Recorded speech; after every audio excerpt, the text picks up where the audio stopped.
Welcome in brand new live chat for the Sentry Tournament of Champions. Ooh, that feels good.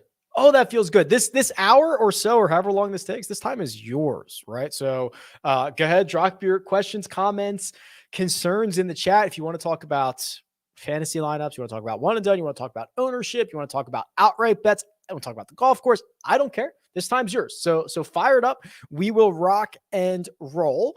And I guess let's do it. First question, Dan. Rick, love everything you've done with the site. Thank you. But I would love to see your stats in the custom model with the, when will the adjusted course fit, opportunities gain, mixed strokes gain model, etc. be implemented? Okay, so he's referring to RickRunGood.com. He's referring to just a ton of updates that I've made over the course of the past couple of weeks. Just a dedicated database and tools for fantasy golf and golf betting. I love it. And I'm always trying to make it better. So this custom model is new, released in the fall. And the next update I'm hoping is like very soon, like a couple weeks maybe. But yes, all that stuff that you listed, I think is included, exporting way more stats. I've got it's all in the back end. It's ready to publish. It's just a matter of testing it right now. So, we're testing everything to make sure it doesn't break. That's basically where we're at. Hey, Rick, played the Plantation Course last summer and thought that putting was the toughest part about the course. Thoughts on the Bermuda putting king Sam Burns this week? Okay. Yeah. So I've played the Plantation Course as well. I thought the whole thing was hard. No, that's not true. You can hit fairways, but yes. So these are large, undulating, slow Bermuda greens.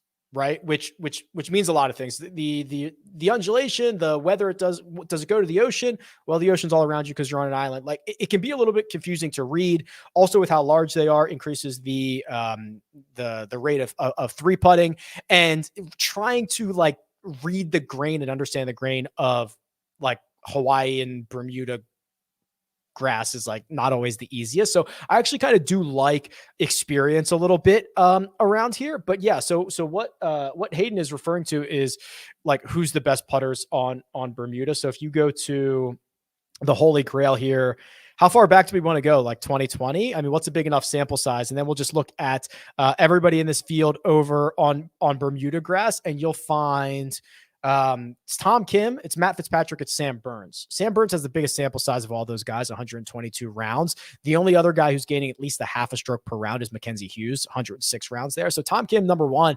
very small sample size, only 18 rounds. Everything with Tom Kim is a small sample size. Matty Fitzpatty's here, and then Burns and Hughes rounding out those four golfers. So I don't mind that. I think when you start looking at Sam Burns, I wish he was playing a little bit better. When you start looking at his strokes gain numbers and how much upside that he has, he doesn't have as much four strokes per round upside or 5 strokes per round upside as some of his other peers like Justin Thomas, but he's not as expensive. I'm like a 7 out of 10 on Sam Burns, right? That's kind of where we're going. If you look at what his ownership projections are going to be, I got him at about 20.5%, less than Sungjae, less than Victor, not prohibitive. So, okay. Sure. 7 out of 10, 7.5 out of 10, something like that. Hey, Rick, glad to be back. A couple of 1v1s for you. Keegan versus Seamus, Thomas versus Cantlay. I prefer Seamus over Keegan, and I think I prefer... I might just run the numbers on the last one. Cantlay or Thomas? My heart says Cantlay, but I'll just show you the numbers. So I'll show you, it's the head-to-head matchup tool at RickRunGood.com. You plug in any number of rounds that you want, and it shows you, based on their strokes gain numbers, the likelihood of each one winning a 4-round matchup. So over the last 100 rounds, I have Patrick Cantlay winning this 54% of the time. It's pretty close. He gains. So look at that. This is a pretty kind of clear example here. So Cantlay gains strokes to the field, 1 or more, 2 or more, or 3 or more frequently than Justin Thomas does, but JT's upside is like legit. 5 strokes per round, 4 strokes per round, 5 strokes per round is better than Cantlay. So I'm leaning the Cantlay side here. Don't absolutely love it. Hey, Rick, great content as always. Thoughts on the Xander Schauffele injury? Yeah. So last I saw, I've been recording a lot of stuff this morning, so I have not seen if there has been an update this morning. The last I saw yesterday was that he withdrew from the Wednesday Pro-Am, and they believed it to be injury, not illness related. I don't really have any more information than that. We have seen guys that say they're not feeling well and they go out and they win. We've got guys like I'm probably not going to change my exposure to Xander Schauffele. I will tell you, I've probably got less than most people on Xander, which is fine, but I'm probably not changing it one way or another. We just really don't have enough information. We don't have, I just, unless something has come out in the last 2 hours that I have not seen, I'm not changing my exposure to Xander Schauffele. I mean, he's a great no-cut player. He's been great at this event in the past. He's coming in pretty darn good form. I'm not changing that. I also don't think, like, if you're Xander, like, are you risking injury at the Tournament of Champions? Like, probably not. Like, I kind of think if he plays, he should be good, right? So that's my take. I have no idea. You're going to have to kind of assess that yourself. Let me circle back on that, Charlie. So it says, can we get weather and winds out of the way? I'm going to have to pull up Wind Finder, and I'll circle back on that.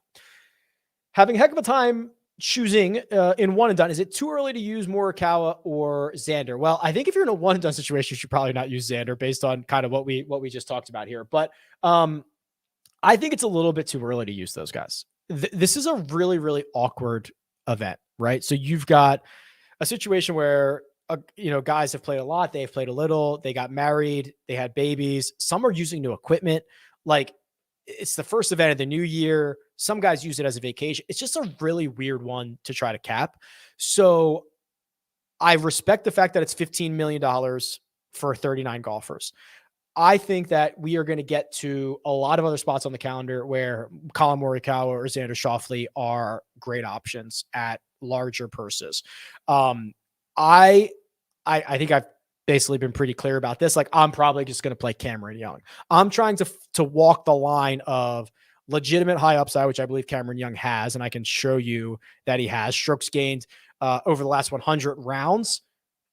Gaining 5 strokes or more, by far the best. So he's got the upside. He's got driving distance. He likes these big greens. He's a very good putter. But I don't feel like I'm burning someone crazy, which I might regret this. It might be June, and I might be like, crap, Cam Young's like won 2 events already and a major. I really wish I had him, but I've opted for Cam Young here. I think it's a little early to use a stud. It's my opinion. It's my opinion. Favorite top 10 play for someone in the middle of the odds board? Seamus Power, probably, right? So it lasts 12 rounds, specifically 12 exactly. He's the best player in this field. The win in Bermuda, he backed it up with a couple of good starts at Sea Island and then at the event in Mayakoba. Here is his golfer profile. Unfortunately, we didn't get to see the strokes game breakdown in either Mayakoba or Bermuda, but he striped it at the RSM Classic. And that was only technically 3 measured rounds, right? Because the Plantation Course does not have the strokes gain metric. So it's probably even better than that. So Seamus Power would be the guy that I think has legit top 5, top 10 upside that I kind of draw the line and say, oh, if he won this, I'd be very surprised if he won it. Good day, Rick. Good day, Tom. Will you be updating ownership percentage for showdown slates? It's funny you say that, Tom. So for those of you who know or don't know, Mike Cavalunas, who I for my money is the best projected ownership guy out there, does the ownership projections at RickRunGood.com. He texted me just the other day. I'm just going to read it, Mike. Hope you don't mind. It says, also, I won't read the top part. Close to a showdown model that I trust. That's what we're doing here. I could throw out anything, right? Mike could throw out anything. We're not going to do that. He's been working hard to back test it. He's been working hard to make sure it's right. He's been working hard to make sure we trust it and it's a quality product. So when we put it out there, it's going to be good. So yes, Tom, very much in the works. Cannot wait for it, but we will only release it when we trust it. Happy New Year, Rick. Happy New Year, Scott. Is this the kind of event to dart throw, knowing a lot of guys haven't played much, or do you still look at most recent form? Oh, no, I still look at recent form. I mean, the problem with all that other stuff is it's not quantifiable, right? You know, Max Homa having a baby, what's the quantity of that? What is, who got married? Sung Jae got married and JT got married, right? Like how am I even going to quantify that? So I'm still going to do the same process. I'm just going to understand that the process could be wrong. And I'm going to embrace a little bit of volatility. I'm going to embrace a little bit of game theory. I'm going to embrace a little bit of contrarianship. It's the same exact process, but understanding that I very much could be wrong. Hello again. I'd like to say that I've been rocking my first cut hoodie. Thank you, Trenton. To the point that the letters are already fading. I think that's a good sign. Maybe we should have made those sweatshirts a little better quality, but maybe you're wearing it a lot and you're washing it a lot and you're not following the washing instructions. I don't know. Thank you. Appreciate it. Oh, there's not even a question. It just says it's the coziest of all time. Thank you.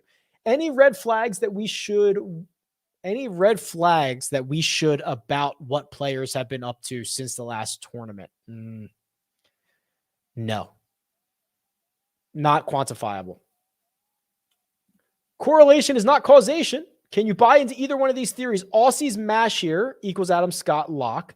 Decky and Henley were awesome at Sony last year. Overlooked here. Good pivots. Thanks. I don't really care about the Aussie thing, but Adam Scott is low key kind of a decent little option here. So let me just do a quick little plug for RickRunGood.com. If you're only looking at the PGA Tour numbers, you're not getting the full picture, especially now, right? A lot of these guys played in Europe. Matt Fitzpatrick played 5 events in Europe in the fall. Are you just going to ignore all that? Well, Adam Scott, since the Tour Championship, played 4 times. One was the President's Cup. The other 3 were European Tour events. He finished runner-up at the ISPS Handa Australian Open. He gained 13 strokes to the field there. Also, if you go and look at what his power rankings are for how much upside he has, and I think what I was doing is I was looking a little bit more recently. I think I was looking at the last 36. Maybe I'm full of it. Was it +4? Where are you, Adam Scott? I thought he was higher on this list than that. Maybe not. Maybe I'm full of. Oh, I'm sorry. I'm so sorry. I had just see my bias was showing there. I had just rounds clicked for the PGA Tour. So let me try this again, because this is what I originally thought I was trying to do here. 100 rounds here. Adam Scott gains 5 or more strokes to the field 7% of the time, same as Sam Burns. Gains 4 or more strokes to the field 12% of the time, basically the same as Colin Morikawa. That's a lot of upside for Adam Scott. I actually think Adam Scott is the last guy in the field, betting board wise, that I think can actually win the golf tournament. So I don't mind that. And then as far as pivots go, so let's look through this. Top of the board, Scotty Scheffler checking in at 20.8%. A lot of love for Rahm, Thomas, Cantlay, Xander, all higher. Colin Morikawa, that would be the pivot, right? So he is nearly a third of the ownership of Xander, although that might come down, obviously, with people getting a little bit concerned. But he's gone 7th, 5th here, 12% projected ownership. Matt Fitzpatrick, Will Zalatoris. Zalatoris, you can have the concerns about, right? You can say, oh, why do I have 2 golfer profiles up here? You can say, oh, I want to see what he does with the back first. And I get that.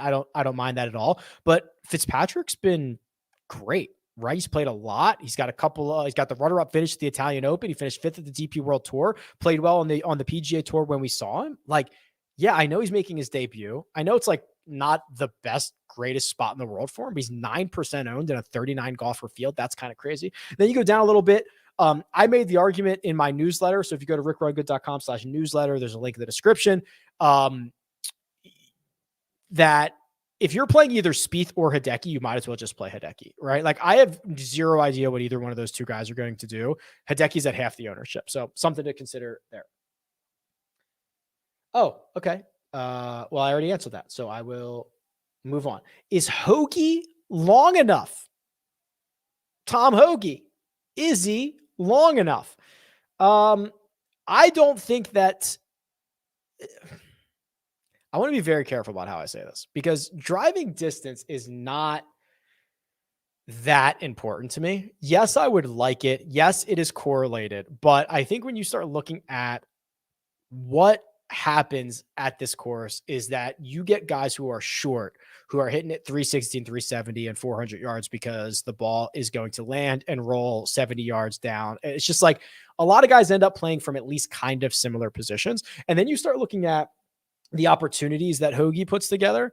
And it's splendid, right? So this is new as well. Opportunities gained plus opportunities gained. So an opportunity, a birdie putt inside 15 feet, a plus opportunity, a birdie putt inside 10 feet. Last 100 rounds, plus opportunities gained.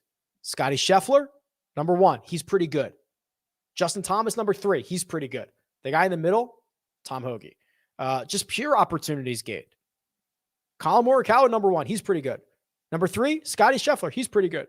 Right in the middle, Tom Hoagie. He is the meat of this opportunities gained Hoagie. So yeah, I think it'll be just fine. Can we do some prize picks? Yeah. So I tweeted this out a little bit earlier. I don't know if the lines have moved or not, but what I started to do, and actually shouts to Caesars.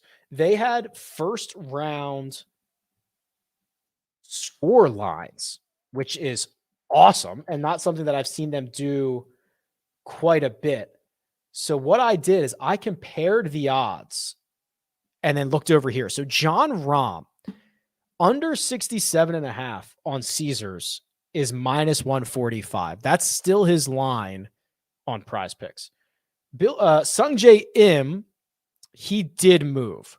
So his was 68.5. The under was minus 150. He's now down to 68. So you're bringing a lot more pushes into play here, but you still might want that side. And then Billy Horschel was the other one. This one has not moved. Billy Horschel is over 69.5, minus 135. He's at 69. So you're actually getting a better line there from PrizePicks. So those are the two that jump out to me, or excuse me, the three that jump out to me. And I love using the sportsbooks numbers to go there. And then, some of these fairways hit, I think are kind of low, very wide fairways around here and only 3 par 3s. So what are you getting? You're getting 15 opportunities. And these are guys that gain a ton of Let me pull up the fairways gained stuff. So I've got that in a couple different places, but there's actually a PrizePicks specific tool on RickRunGood.com. So we'll do leaderboards and do fairways gained, and we'll just do players in this field over the last, let's just do 36 rounds, I guess. So here you go. You've got Tom Kim, Ches Reavie gain a ton of fairways. So let's see what they were. Tom Kim was at 12, which is kind of on the higher end. Reavie doesn't have one. Who else do we have here? Henley, Morikawa, Fitzpatrick are the only other three gaining over a stroke per round. Fitzpatrick's at 11.5. That's probably too low. That's almost certainly too low. He should be with the 12 guys. What else do we have? Morikawa, he's always going to be kind of your highest. That was 12.5. That's still don't mind the over there. And the last one was Henley. I don't think they had a prop on Henley. They don't. So yeah, there's a lot of really good options. Shout out to PrizePicks. You can go use my link in the description. The code's Rick. That'll get you $100. I think it's a match up to $100, but that'll be the best thing out there for you. What are your 3 athletes who would make up your dream foursome? Also, who is the producer's pick? Producer, which is my business partner and wife, Mina. She said her pick is JT, which means that she's getting both Thomas and Poston in that one. Ooh. So I could go a couple different routes with this. I could be like, who do I think is cool or interesting? Or who do I think would like who do I want to see hit a golf? Like, I kind of want to see Shaq hit a golf ball, right? Shaq would be fun, interesting, and I want to try to see him hit a golf ball. Michael Jordan's probably up there. What about this is actually kind of tough. Yao Ming would be hilariously awesome, but I don't know. It's a good question. I'll have to think about that. Chris says the Run Good one and done starts next week with the Sony. What is the reason for skipping the Sentry? Apologies if this was already answered. So 2 things. It's just logistically, it's a lot easier to start it at a full field event and not have to worry about a small field. And you get time to get people excited about the one and done during this week, and you start it next week. So when you're trying to fill a one and done, that thank you, we filled 1,100 people didn't even have to sweat it way in advance. We should have made it a lot larger. Thank you. You just don't have to sweat it. It's just the logistics of it. I will note, if you were in the one and done that started in the fall, it started at the Fortinet, you do have to make a pick this week. Okay. So this is not skipped for that one. If you just signed up for the one that starts this year, you do not have to make a pick.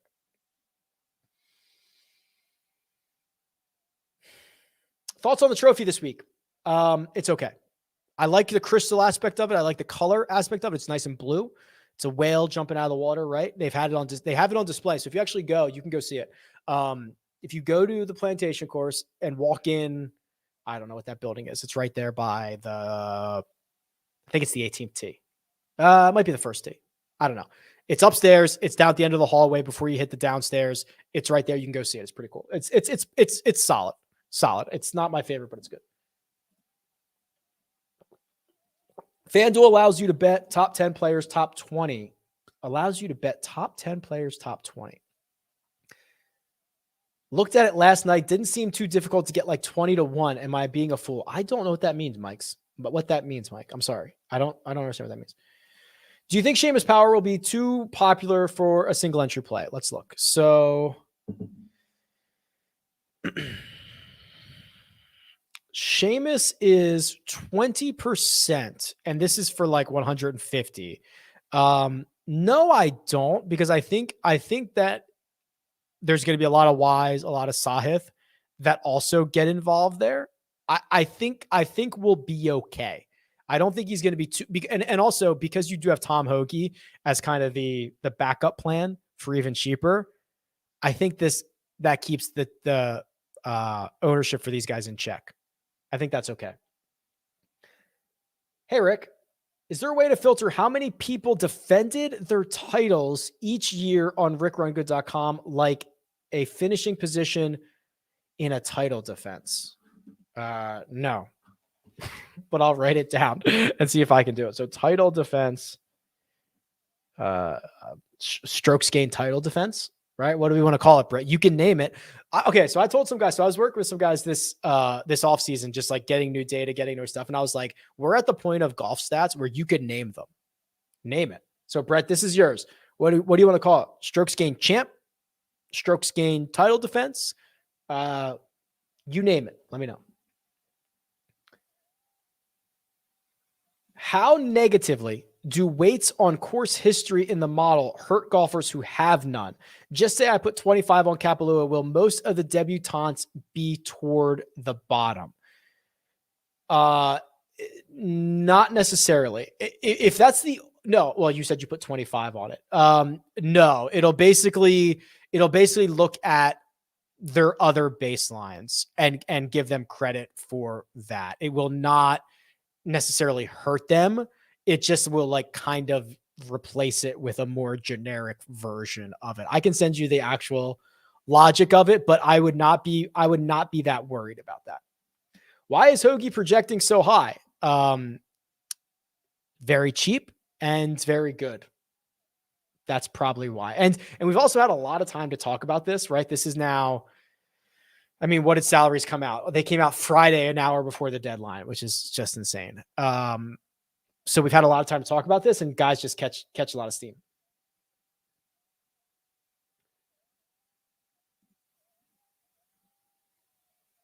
A couple of questions that I've answered, so I'm going to move on.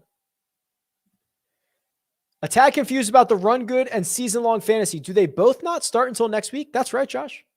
No reason to be confused. They both start next week. That's it. The logistics of the season-long one and done make a lot of sense, right? You can't have 8 teams with 6 golfers that start in a 39-person field. So that's why the Tournament of Champions can't be here. So yes, they both start next week.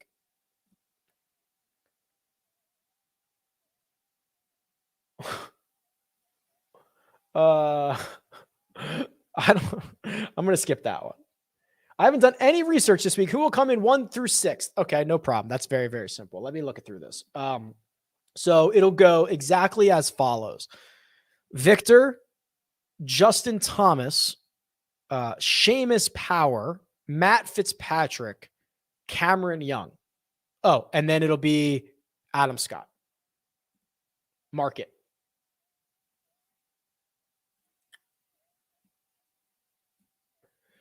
Who is the best bomber and putter combo? Okay, so there's a lot of different ways we could do this. Let's just go exercise the custom model. So I'm just going to take exactly what you said here and do, I guess I could do this a lot of different ways, but let's just do last 100 rounds. I will do half of my weights on driving distance, and I'll put, whoops, that's not half. And I'll put half of my weights on, what do you want to do? Strokes gained putting? And or do like last 100 round strokes gained putting? John Rahm, but you said not Rahm. So Sam Burns, Xander Schauffele, Jordan Spieth, Cam Young. That's the top 5. That's the top 5. Okay. Spieth's gotten sneaky longer, right? Pretty good. Obviously, those are measured events. Who is your favorite Canadian? I'm leaning Svensson. I do like Svensson. I'm a little bit of a sucker for Mac Hughes. He had a great fall. He missed the cut in an event that he probably shouldn't have missed the cut because he gained strokes to the field, but he got the wrong end of the draw there. But the rest of his fall was splendid. I don't think this is a great spot for him. I'm more bullish on probably Hughes for the year, but I think probably for Svensson this year.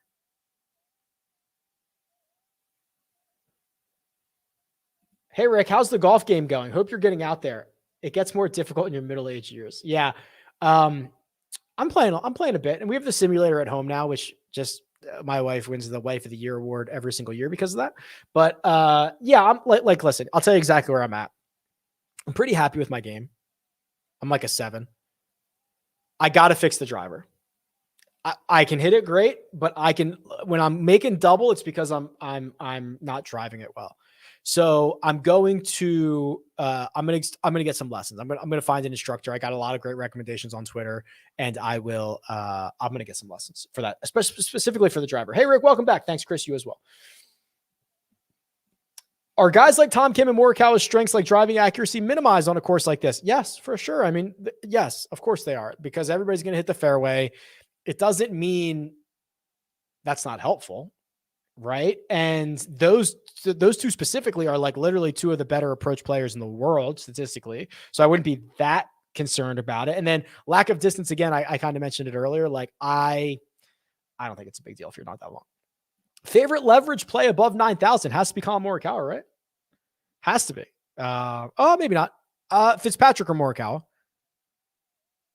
I mean, I think it's probably Morikawa because he's got 7th, 5th here, but either one of those two. It's very clear. They have a fraction of the ownership as everybody else.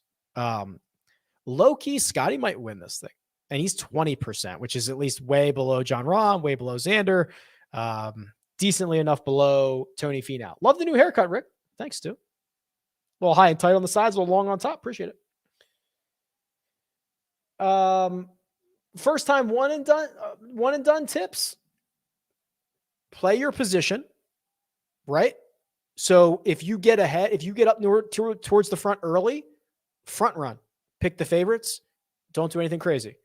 If you start to drop back, take on a little more risk to find a little bit more reward. Pick somebody in the top 5 or 10 of the betting odds every single week and know what the purses are, right? Like I showed it a little bit earlier. Here's the purses. The majors aren't going to be the biggest purses. There's a lot of elevated events that are $20 million, and the purses in the majors were like 17, 15, 14, and 14. So know this, deploy accordingly.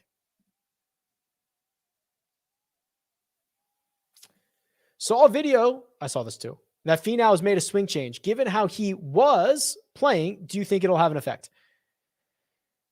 I saw the video too. I'm not going to make any. It's kind of the Xander Schauffele deal where if I was playing whatever amount of Tony Finau I was playing, I'm still playing. He was awesome.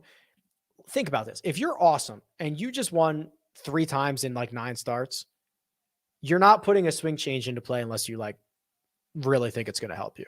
Right. And we saw one swing. Who knows if it's only with that type of shot that he's trying to pull off or that club or he's not even going to put it into play. There's a lot, believe it or not, when you go to a PGA Tour event on practice days, you see a lot of tinkering, a lot. And then when you get out on the golf course, it's the same stuff, right? Those guys try things in practice and then not always put it into play. So I'm not going to overreact to that. Could be better. Who knows? Any word on Zalatoris' health? Kind of the same thing, right? I mean, he had the herniated disc. He didn't end up getting surgery, although I thought he did, but he didn't. And it's kind of a rest thing. And if you're Will Zalatoris, who missed a lot of high value events and a lot of time last year, you're only coming back because you're ready, right? Like, I trust that, and I assume he's going to be good. Maybe rusty because he hasn't played all that much, but like, yeah, I assume I'm not. Again, you can read anything you want into all of this. I'm going to choose to not. Okay. One and done. Thoughts on having a short list of guys you'd only use in a no-cut event? Yeah. So for no-cut events specifically, I love these high upside guys. So like a Sahith for this week, like that's pretty interesting because yeah, he might lose you 2 strokes to the field. But then he gets an opportunity to gain you 5. KH Lee's another very, very high upside golfer, right? I mean, he only gains strokes to the field 53% of the time, but when he plays well, he plays really, really well. He gains 5 or more 8% of the time, which is more than Morikawa and Xander Schauffele, right? Like, it's crazy. But those guys have such higher floors. So yeah, KH Lee would be a no-cut guy. Tom Hoge would be a no-cut guy. Aaron Wise would be a no-cut guy. Sahith would be a no-cut guy. Hideki would be a no-cut guy. Although I guess you have the risk of him DQing or WDing. Excuse me. Hit the like button. Thank you. Subscribe. Why are you not subscribed? Subscribe. I have a lot of really cool stuff coming. It's going to be pretty sick. I think 2023 is going to be a really good year. Thoughts on Tom Kim? I'm quite bullish on Tom Kim in general. I think this is a fine spot for him. He's a great Bermuda grass putter. I wish he had a little bit of experience, but hey, we're going to have a lot of golf courses in which Tom Kim doesn't have experience on. And he also didn't have experience at Wyndham, right? Didn't have experience at Summerlin, right? I'm quite bullish on Tom Kim. Shot link for this week? Yes. Or at least historically there has been. What stats are you prioritizing? So I like distance. I don't need it. This is a second shot golf course, right? You're going to need to be able to find the correct quadrant of the green. So strokes gained approach, certainly very, very high. Strokes gained putting as well. The bigger the greens you get, the more important putting becomes. And these are kind of weird, grainy Bermuda undulating greens, and the better putters are usually the guys that read putts well. So if you wanted to plug in, strokes gained on Bermuda, I'd be cool with that. And then if you wanted to do like a lot of approach stuff, I'd also be cool with that. If you want to pivot off of John Rahm, it's probably Scotty Scheffler.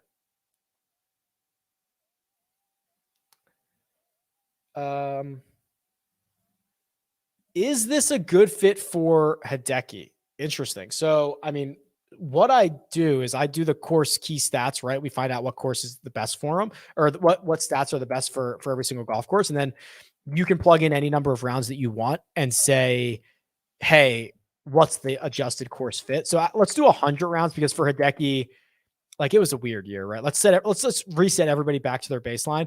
I got Hideki below Brian Harmon here. He's not getting a lot of boosts really anywhere. It's he's probably in the bottom third of whether this is like a good actual fit for him or not. That's obviously all statistic, but it is what it is.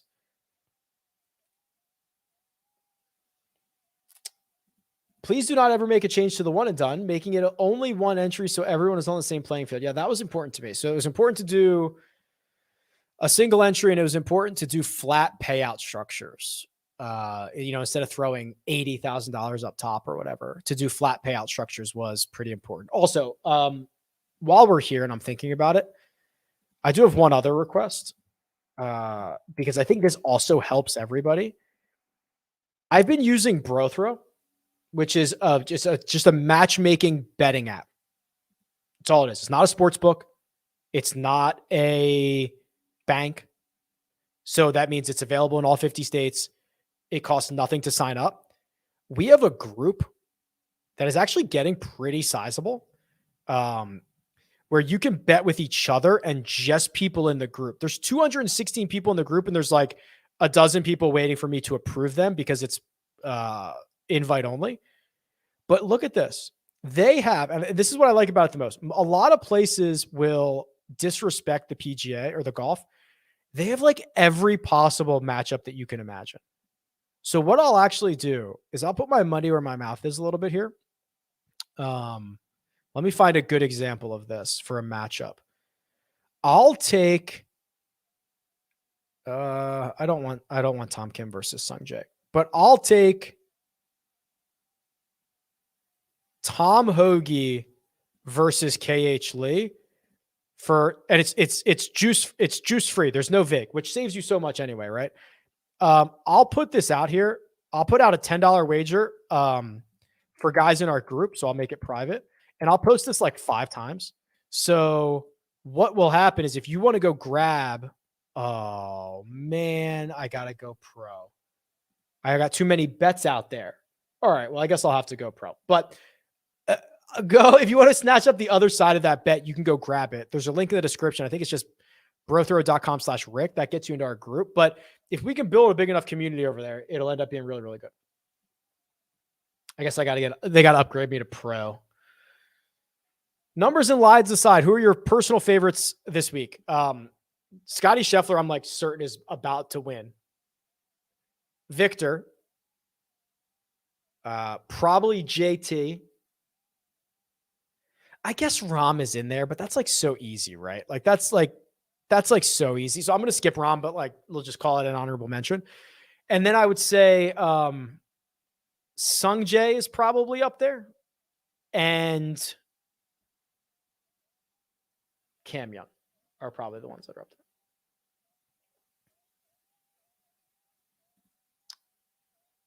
Strokes gained title defense. Okay. You got it, Brett. I'll figure that out for you. Yeah, so Tom Kim is a great course fit. The only problem is he's like a great course fit everywhere because he doesn't have a lot of rounds, right? So it's kind of tough with him, but I have him as like the 6th best fit here. He does get knocked for accuracy, but not that much because it's not that, or excuse me, for distance. But not that much. He gets knocked for accuracy because it's not that important here. He gets a big boost on approach because that is important. He gets a big boost on putting. So I have him as, it's way less than the 6th. It's the 3rd, 4th, 5th, 6th, 7th, 8th, 9th, 10th, 11th best course fit is what I have for Tom Kim.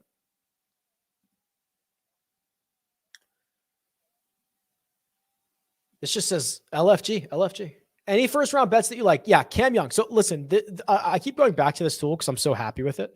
But when you're looking at first round leaders, guys who gain, like how many strokes do you have to gain to be a first round leader? 4, 5, 6, 7, whatever, right? So guys who gain 4 or more or 5 or more frequently are your first round leader guys. Now, a lot of them are going to be Justin Thomas, Jon Rahm, Scotty Scheffler, the big names.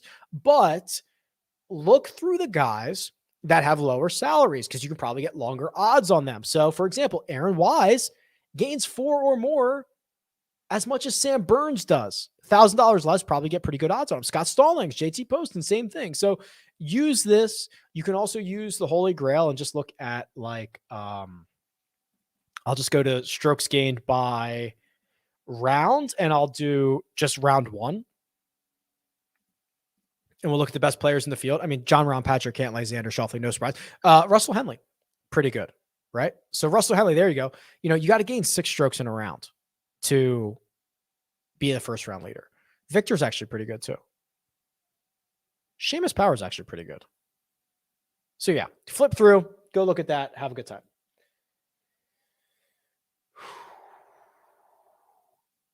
Jesus, this one. With DraftKings under $12 a share, our call option's a good play. You do not want my DraftKings investing experience opinion. You do not.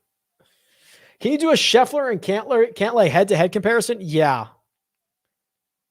What time frame do you want?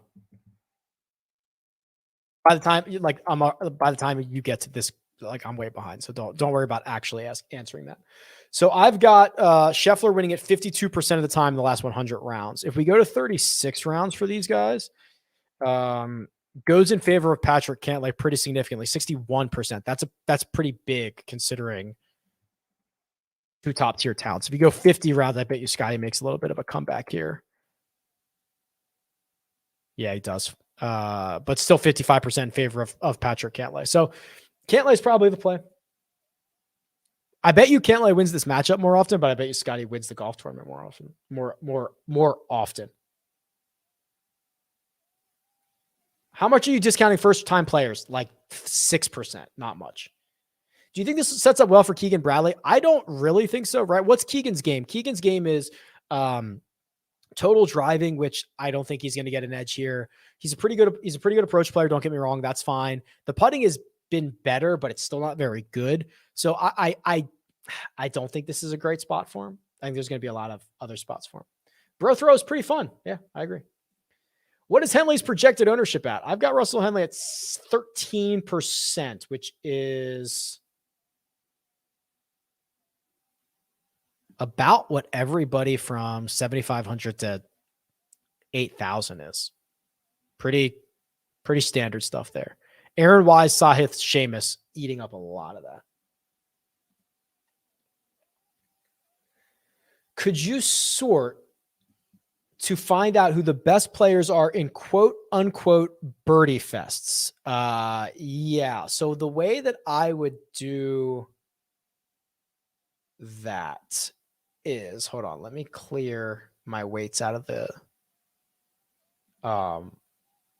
custom model. So what I would do, I don't know if my head might be in the way over here. So I would just do like, so you could do strokes gained on easy courses, medium courses, or hard courses. So let me just put all the weights on strokes gained easy. It's Cantlay, Thomas, Rahm, Cam Young, Tom Kim, Sung J M, Victor Hovland are your top 7.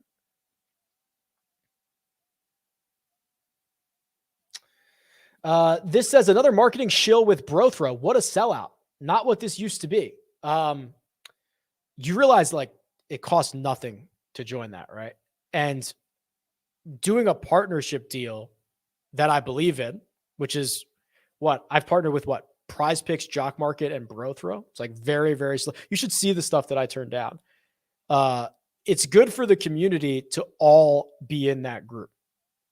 So, I mean, thanks for checking in, but I think that's a pretty silly comment if you've been following along and understand how this actually works. And like 99% of the things that get turned down. Thanks, Rick. Loving RRG subscription to Nerd Paradise. Thank you very much. Do you like this? Yeah. So this is my favorite one. So this is my favorite contest. It's the $200 single entry on DraftKings. That's generally one of the better structures. Any love for Stallings or Molinax this week? Probably Stallings over Molinax. Stallings just had like a really weird, I don't know if he was like tired or just burned out by the end of the year, but he had like this really bizarre finish to last season where he lost like 1 billion strokes at the Tour Championship. And then it was just insane, right? So here it is. So he goes runner up at the BMW, horrible at the Tour Championship, started to get it back on track. These are okay finishes. I think it might have been a lot of golf for him to play. So I actually prefer Stallings probably a bit more than what's his face? Molinax.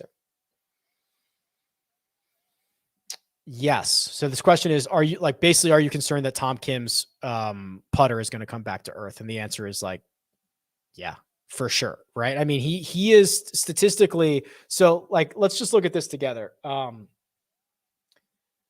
He's gaining 0.85 strokes putting in like the 20 measured rounds that we have on him, which is not a lot at all. So if you start looking at that, what's Denny McCarthy? Denny McCarthy is probably Denny McCarthy's the best putter on earth, right? Statistically, that's what Denny McCarthy's at. Am I sorting by? Oh, I'm just sorting by first round. I'm sorry, guys. So Denny McCarthy is not even that good. He's 0.69. So let's see what Tom Kim is actually then.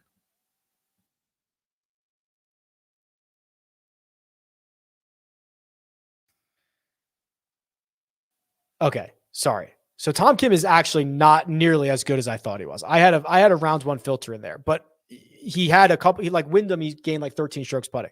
So I am like, yeah, kind of worried that he's not that guy, that he's not going to do that every single week. But he's also an elite approach player, which is obviously one of the best things that you could have.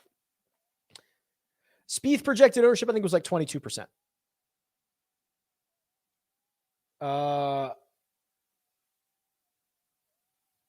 Marry, one night stand, kill, Maui, Phoenix, or Pebble. I could do without Pebble. The celeb thing, I love Pebble Beach. The celeb thing that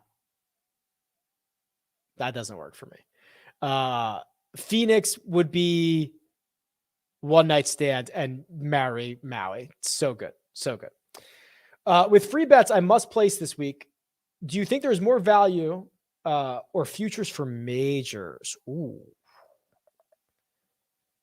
I mean, technically, I guess just by the nature of it, there is more value in futures, right? Like if you're going to find the guy, like if you were going to get Scotty Scheffler before he won a couple of times, like that's obviously great value. I just think they're just going to end up being a lot harder, and books are not giving you a ton of great numbers on the big boys. You're going to have to find the guy who emerges, which I think is going to be a little bit more difficult. So you should probably just use it for this week.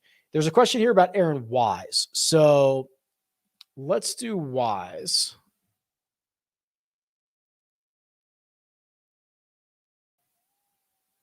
I'm pretty sure Tom Kim is already the GOAT. I'm pretty sure that as well. Okay, so here's Aaron Wise.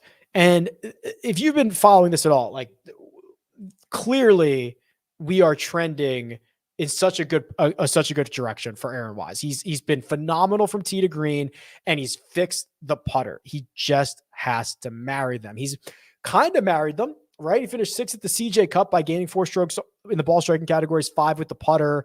Couldn't do it at the Tour Championship, but he putted great. So we're very much on the verge.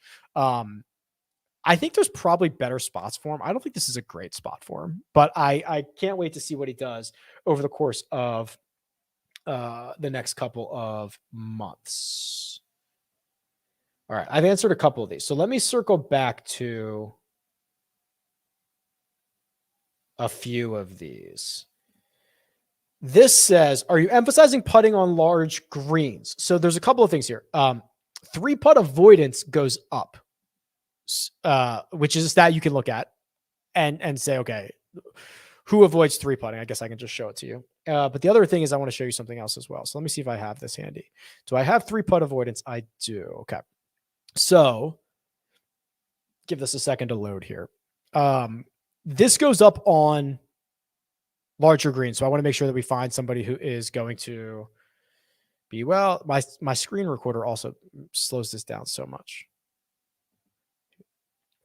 The other thing is I want to also look at this, which is, yeah. So watch this. We can kind of get a little tricky here. So we can do green sizes. And once you get over like 6,000 square feet, you're getting to large. And then what we'll be able to do is actually just look at the strokes gained putting numbers for large greens, which I think is kind of interesting. Oh, look at this. And we can go back a little bit further. We can go back to the start of 2021. But here are your top guys. Burns, Hughes, Fitzpatrick, Tom Kim shows up everywhere. Xander Schauffele, Adam Scott. So this is greens that are 6,000 square feet on average or more, and how they putt on them. You can argue that is not something good to look at. You can argue it's great to look at, whatever, but that's the numbers, and it kind of makes sense. It kind of becomes pretty interesting when you look at it. How true is the theory that debutantes here is a bad idea? I think I said I knocked off like 6%. Like, I don't think it's that big of a deal. Sorry if this misses in the chat, but feel like Victor is a fit. Yeah, of course, right? So you've got large greens where he doesn't have to chip. You've got an aggressive style of play that comes in very handy when you get into these birdie fests. A guy that generally plays well in the wind and tropical resort type golf courses, and he's coming off of a win. Of course, he's been great. How this says, is there an option to pick from bad lies in the fairway? No, but what you could do is like you could just look at the results from any golf courses. Like, I'm assuming you're thinking about like uneven lies. Like, you could do like Augusta and Kapalua, for example. I think that's what you're getting at. I think.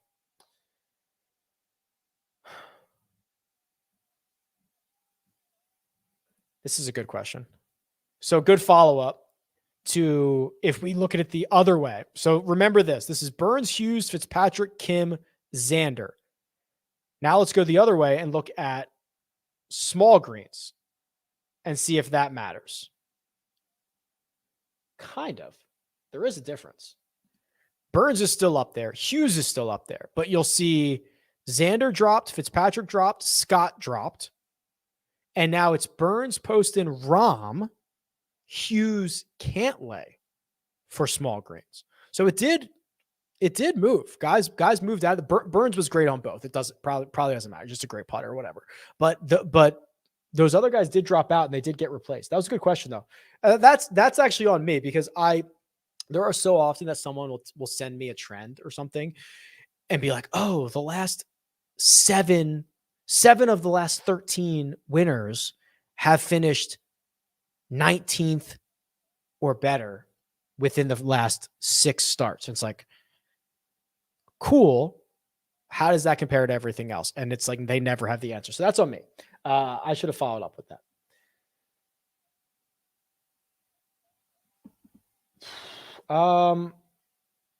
This just says, sorry if you already said this, but thoughts on hairline this week. I think my hairline's I think it's pretty good, actually. So, I don't know, 9 out of 10.